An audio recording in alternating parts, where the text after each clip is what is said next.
Those ruins, they look ancient. Oh, Vladimir would go nuts for this. Barrett too.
No. It can't be. You found me.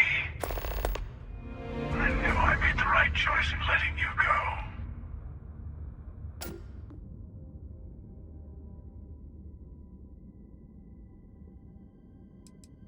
Oh, please. Did you think I couldn't have found you again? Extinguished that little spark of competition for the artifacts before it grew stronger. I wanted to see what you would do, and I haven't been disappointed.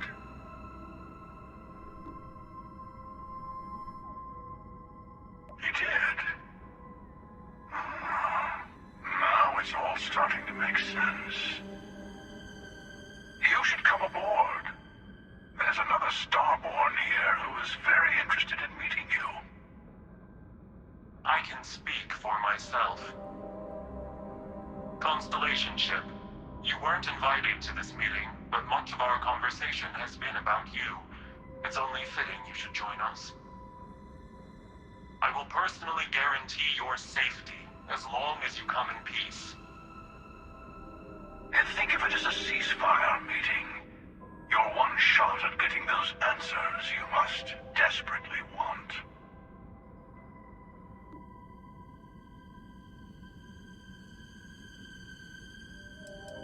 Not a bad description, actually. We'll explain when we meet. In person.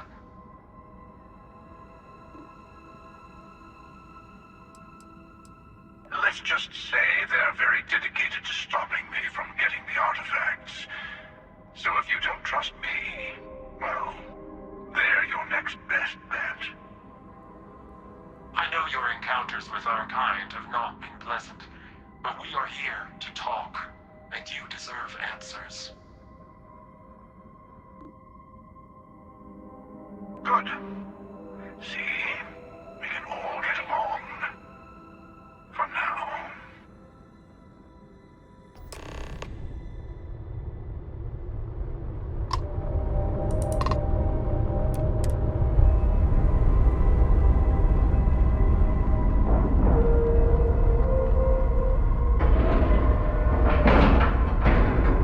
Ship is now docked.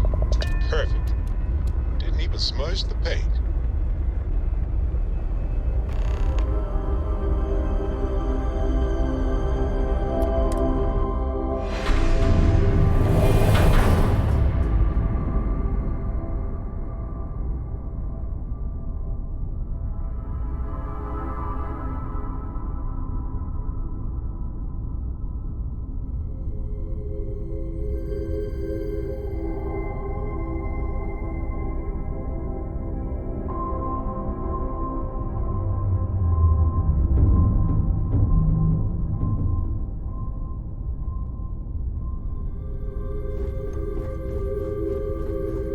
Hello.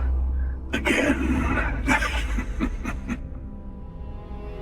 Do you remember the emissary, perhaps? And their ship, the Helix? I believe they ambushed you above Neon and demanded that artifact you worked so hard to gain. Thank you for the stellar introduction. Your success is unprecedented. Before you came, we were just discussing how continued use of force against you is unwise.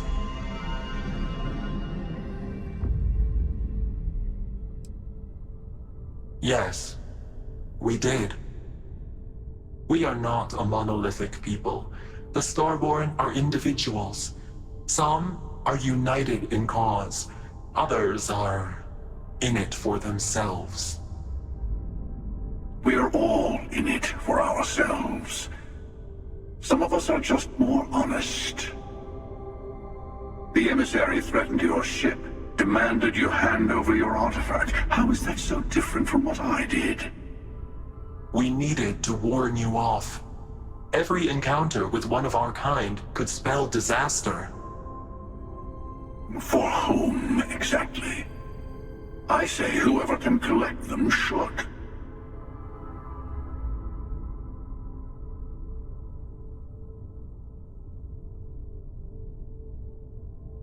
And who gets to say that? You? Me?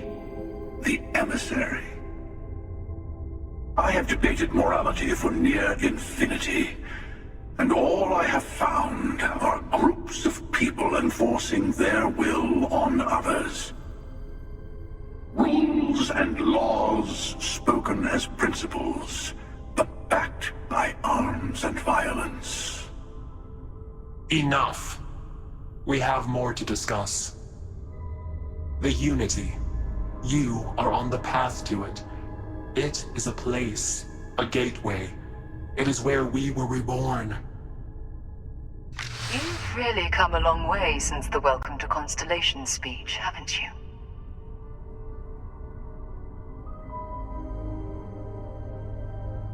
I'm not who you think I am. This universe is only the first one you've been to. I've seen hundreds. Where I came from, I was the one who stayed at the lodge to protect the artifacts. You died on board the Eye while we held off the Hunter. One of me, at least. I collected the remaining artifacts, and they opened the way to the center of my universe, and the doorway to an infinite number of others. That is the Unity. When I stepped into it, I became a Starborn. It's how I've entered other worlds, including yours.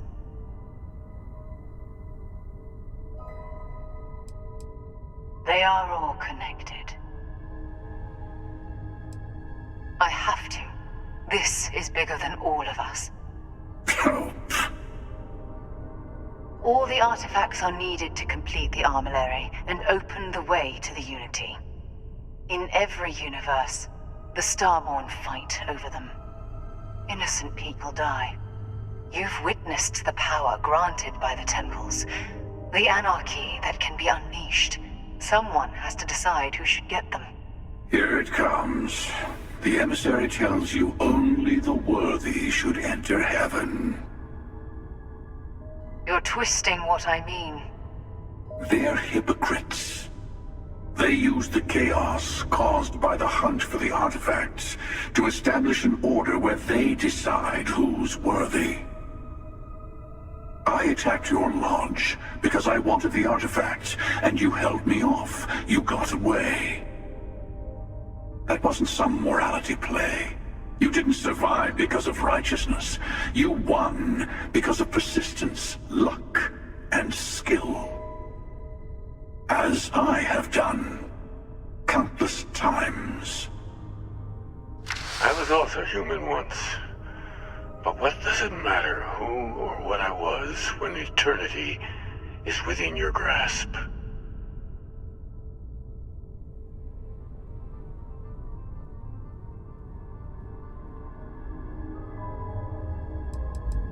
It means I've seen thousands of universes, collected their artifacts, been to their temples. You have a small taste of their power, but it keeps going. You're learning. My other self wants you to walk the path he walks, to give up, to appreciate the universe you have. Easy for a person who's seen everything, done everything. I think you should see it for yourself. You've never come this far. Not in all the universes I've seen. The path to the Unity is opening to you. You're going to tip the scales one way or another. Better your hand be on one of our sides.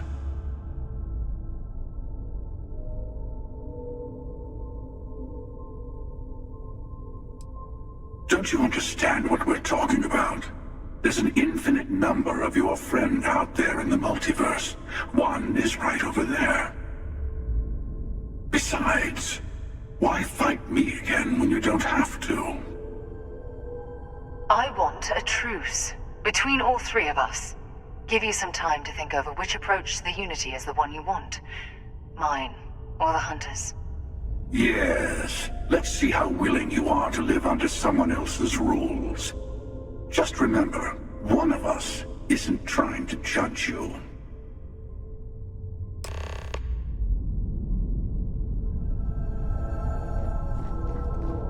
I know we are not the same people we met in our universes. Still, it is good to see you again, old friend. I'm sure you have more questions. Ask. You've seen the terror the Hunter causes. Every time a Starborn goes through the Unity, they get more artifacts, find more temples, gain more power. We can't let more like him abuse these gifts to destroy whatever's in their way. Different. I never know who you are when I meet a new version, but so much of you stays the same. It's hard. But each universe is precious in its own way.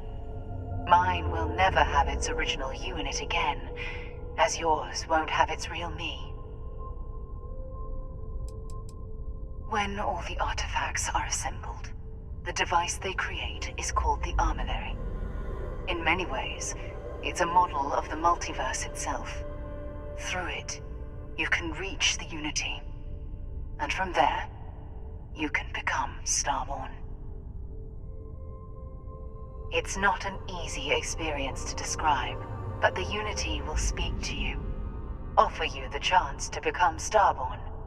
You will be leaving this universe behind to be reborn. Everything you were before will be gone. Maybe that's why it offers the choice. Compassion? Or is it testing us? The Unity is meant for whomever can get there. Don't fall for that talk of worthiness. You might think the emissary is on your side, but your persistence is what forced them to tell you the truth. Remember that. They enter the Unity, take artifacts from others, employ force. All the things I do. I am many things, but I would never tell anyone what to do with their gifts. That is your decision, not someone else's. The emissary wants to become the judge of who gets to enter, but the Unity itself doesn't judge. To see what would happen, of course. You might not understand just how many times I've done this. Usually, you're the one who ends up dead, and whoever cries over your body goes on to become the emissary. Sometimes I manage to get you all bunched up and take care of the problem in one go. Sometimes the emissary has gotten to me first, and I never arrive. Hundreds and hundreds of variations of me, hacking through Constellation. And it's almost never you. You making it to your ship on your own. It's new. I took it as a sign. I don't get many of those anymore.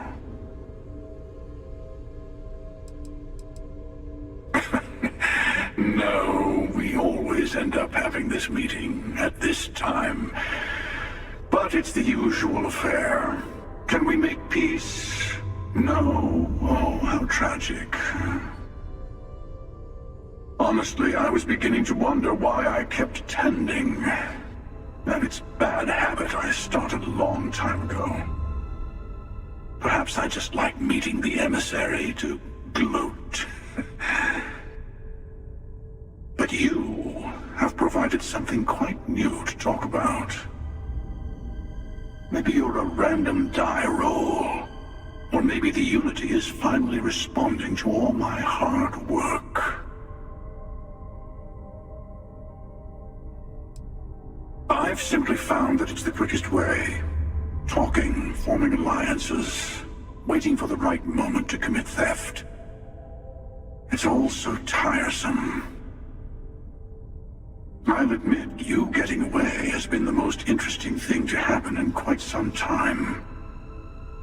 As soon as I realized what had happened, I knew I needed to wait until this meeting with the emissary to decide what to do about you. Whoever created the artifacts and built those temples is playing a game with us. One whose prize is access to the center of all creation. There are no rules. Whoever gets all the pieces wins. And I've won. Over and over. I don't kill for the Unity. I find the easiest pathway to it.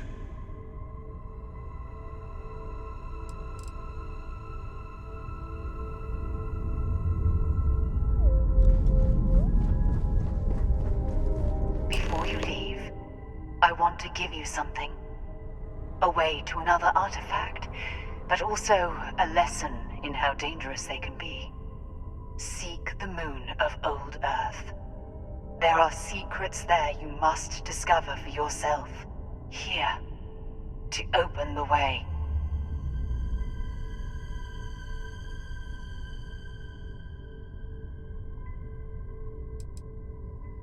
That is all I ask. I hope you see what I have seen. You should also talk to your colleagues in Constellation. I am sure they have gathered more information on the remaining artifacts in the fringes of space. Part of me wonders what they will all say about what you have learned. But I will leave that to you.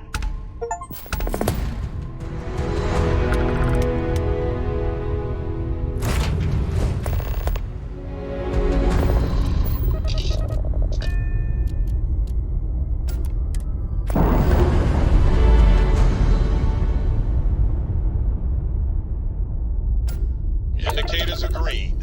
We're free.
insufficient. Taking the ship down.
I feel like a superhero here.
This is genuine NASA tech. Whew, goosebumps.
Engine spin-up time almost complete. Total time 5 minutes 22 seconds.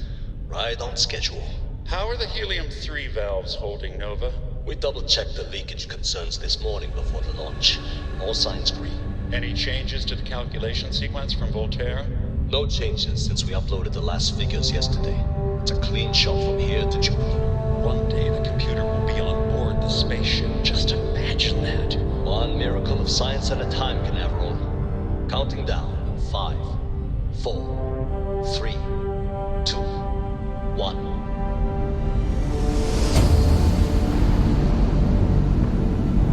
Canaveral, are you reading? All clear, Nova. Indicators look good. The ship should be cruising Jupiter's orbit right now. Visual confirmation will be possible in 32 minutes. Afraid the speed of light is on the slow side these days. How does it feel to break the laws of physics, Canaveral? We're all pretty excited down here in NASA, I won't lie. Excited enough to tell me where you got the original data? Not in a million years, Nova.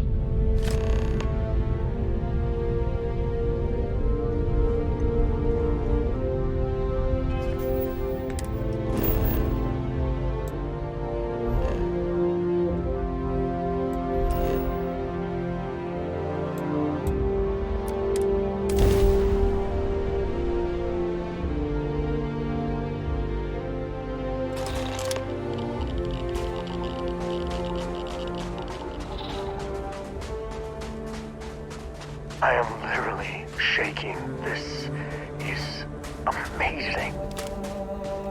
NASA. Wow.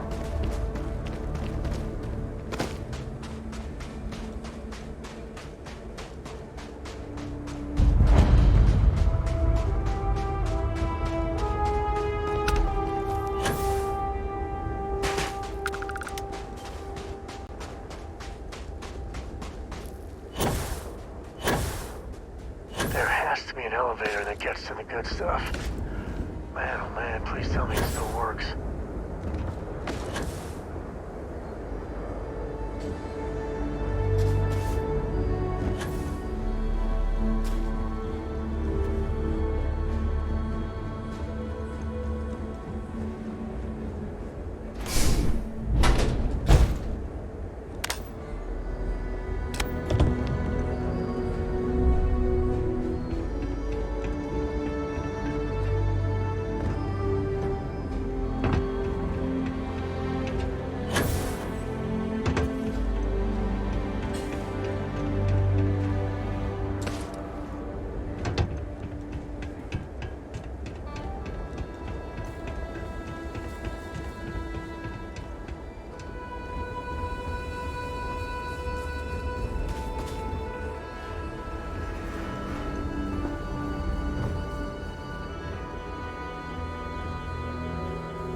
Now that's just bracing.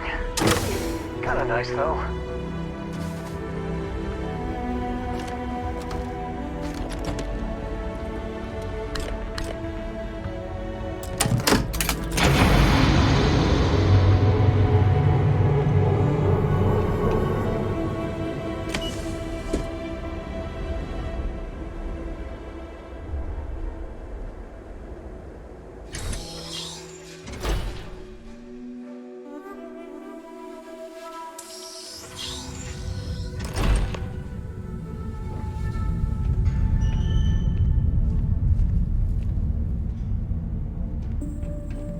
Pre-flight check. Remember, no agricultural products past here. And hit up the duty-free first.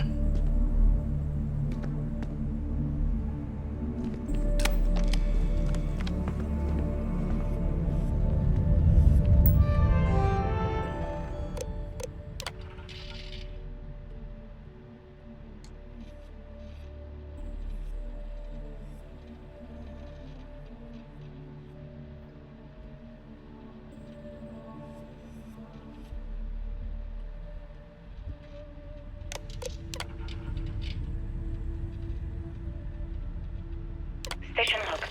Dr. Judith Tatienne. The recent delivery from Mars is unsettling. I was expecting rock samples or maybe fossils of microbial life. Instead, Dr. Victor Isa comes with 2 members of the military. Everything they brought back is under wraps. What could a theoretical physicist need with a sample from Mars?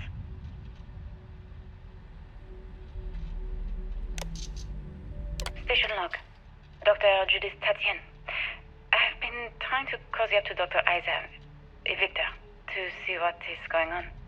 His team has completely commandeered one of the labs with those 2 military handlers, checking who comes in and out. I joked that maybe he found a little gray man and was doing an autopsy, and he grew very pale. 2 days later, he sends me a request asking for more information on my background in materials science, metallurgical engineering. Oh, we have a meeting tomorrow. I think I'm being invited into the lab. Station log. Dr. Judith Tatienne. I have never been so nervous since I defended my dissertation. 4 hours talking to Victor and his team about theoretical metals, atomic bonding, even a half-hour divergence into magnetism that I'm pretty sure was to throw me off the trail of what we were actually talking about. Then, I got to see the lab. I don't know how much I should say, but the periodic table just got thrown out the window.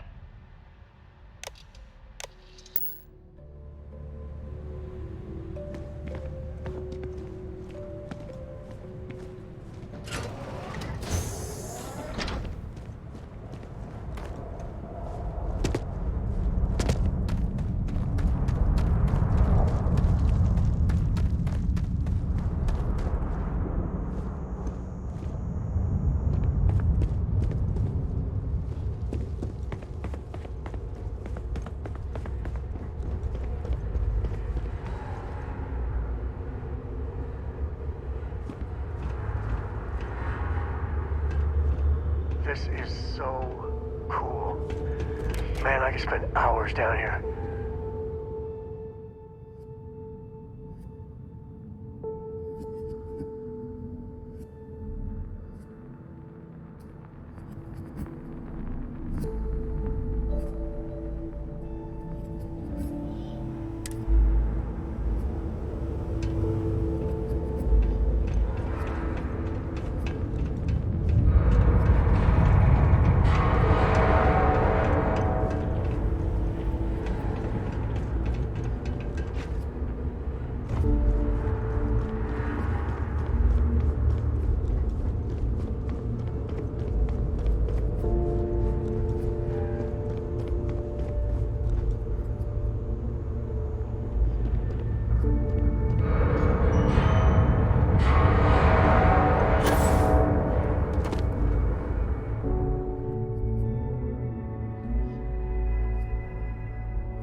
tell you different.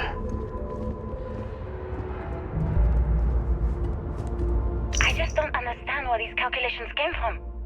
There's something wrong with the math? I think it's quite straightforward. That's not what I'm asking. We've had no success extracting even a sample of material from the object. No explanation for the gravitational effects, no motion graph to explain its harmonic frequencies. I can't even establish a melting point. Judith. But you've had me building these prototype colliders for months. And now you want me to pump helium-3 into it based on this equation you've written on a goddamn napkin? I just need you to trust me. I have been trusting you. We keep slamming our heads against a brick wall, getting nothing. And you keep coming up with something new to try. Like, you know what's going to happen. Where are you getting your information, Victor? I'm sorry, Judith. Look, not here, okay? Somewhere off base. I'll tell you everything. But I'm not lying, okay? We're going to discover something important here. I promise.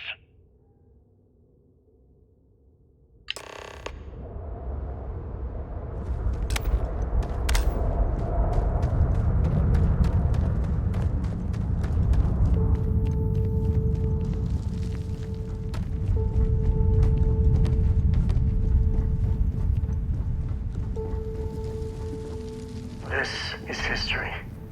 This is where they figured it out. The hard science the settled systems was built on.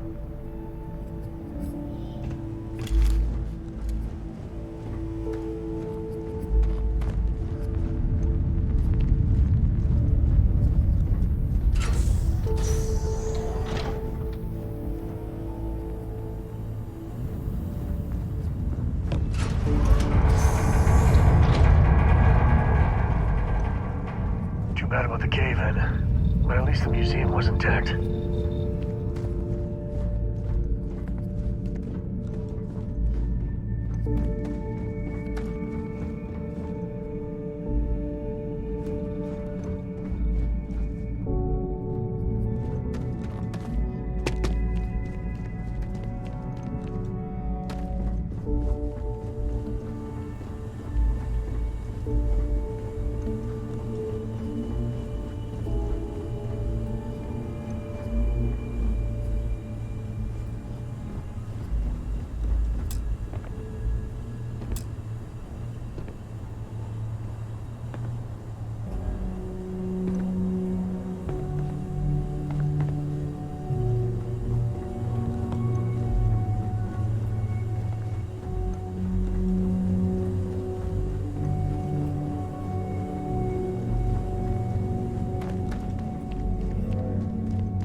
It's Fosco's great-great-grandpa. Hey, buddy.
Just how far does this complex go?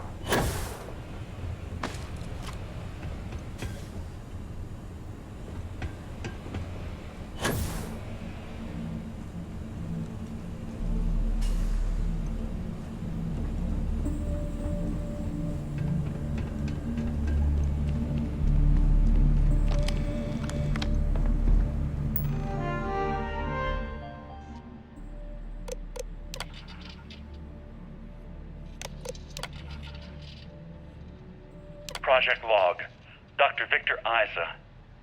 We turned on the prototype today. The gravitational field around it began to fold as we long suspected. Complete reversal of gravitational pull was observed on dozens of loose objects around the lab. I'm setting up a meeting with the directors to propose a larger test. The prototype proves we don't need the original anymore, but further work is going to have to take place in space. Somewhere with abundant helium-3 and with a civilian partner. Someone with access to large-scale manufacturing resources and computational equipment. Engineering gravitational folds pulling the far side of the solar system closer to us? It's all going to be possible. Project Log, Dr. Judith Tatian. I watched the gravjet tests from the moon today. It was the first time we were able to talk to the team at Nova Galactic directly. So many things were under wraps before, but now everyone wants all the publicity they can get. I'm already seeing proposals for manufacturing androids of drives, expeditions to Alpha Centauri and beyond. It's also overwhelming and worrying. It could take years. Decades before we know what all the side effects of operating a grav drive can be. But no one wants to hear that right now. Like a bunch of pioneers racing towards the edges of the frontier without knowing about the grizzly bears in the mountains.